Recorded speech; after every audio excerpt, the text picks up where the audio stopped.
افغانستان والے چې دنو افیشل اعلان وکړ چې موږ د پاکستان سره تجارت چې مکمل تور باندې بندي د پاکستان نه چې کومه دوا نيزي افغانستان ته په هغه باندې پابندي ورګدله د پاکستان څومره سيزونه چې په افغانستان کې کنه د مکمل تور باندې اوس بند کړو اوس پاکستان سره کوي ملګرو ته سوچ وکړي کنه د افغانستان او د پاکستان چې کوم تعلقات هغه مکمل تور باندې ختم شول ځکه چې افغانستان والے چې د پاکستان چې څومره سيزونه حالت استعمالي دي په هغه باندې پابندي ورګوله او دا خبره وکړه کنه چې د پاکستان او د افغانستان چې کوم بارډر دی د مکمل تور باندې اوس بنديږي او پاکستان نه چې د افغانستان چې کوم سيزونه وړل کېږي په دې مکمل تور باندې پابندي ولګول د افغانستان حکومت چې د اپریشل اعلان وکړو او نور هر لارې به استعمالي د پاکستان چې د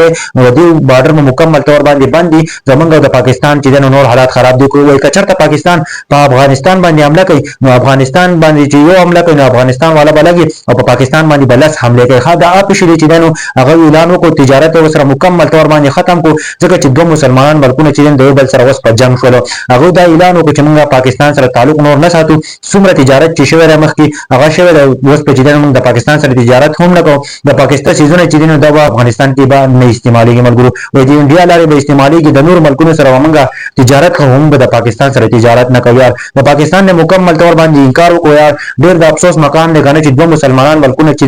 هغه د یو بل سره چې په جنگ باندې کړل او دا انډیا جنگ کړل ملګرو انډیا چې د پاکستان او افغانستان چې د یو بل سره په جنگ باندې کړل دوه مسلمانان ملکونه چې اوس په یو بل سره جنگي کیږي چې افغانستان افیشلی اعلان وکړو چې موږ د پاکستان سره نور تعلق نشته کچته پاکستان زموږ باندې حمله وکړه نو موږ په لس حمله کوو به خپل بدلا ضرور اخلو د افغانستان چې کومه موجوده حکومت کنه هغه چې دا اعلان وکړ الله پاک دې خیر کې پښتنو تاسو بدی کې سوای خاص کر د پاکستان پښتنو ځکه چې افغانستان یو دي کار وکړي کنه چې تاسو سوچ هم نشئ کولای ملګرو د دې وړو خبرونه چې کم ځکه ته خبره ورسېدله هغه مکمل تور باندې چې نو د پاکستان نه نفرت کوي چې پاکستان سره موږ خامخا جنگ کوو چرته پاکستان یو حمله کوي موږ پیله حمله کوو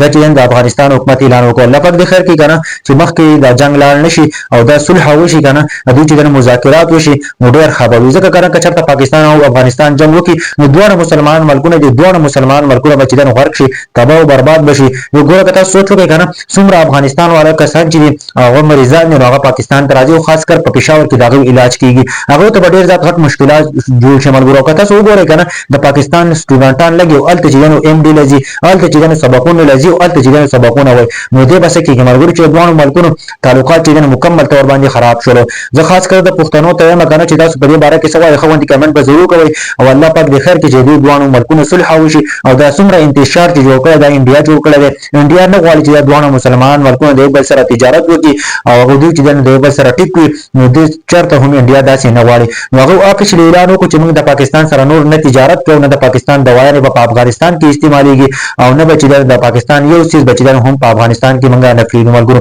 او بارډر چې هم بند کړل او بارډر باندې بسو کا وخته نشي نو په افغانستان نه څوک راتللی شي نه بر پاکستان نه څوک افغانستان ته تللی شي ملګرو دې باره کې سوال الله پاک د خیر کې ویډیو د نور ملګرو سره ضرور شیر کړئ تاسو په دې باره کې سوال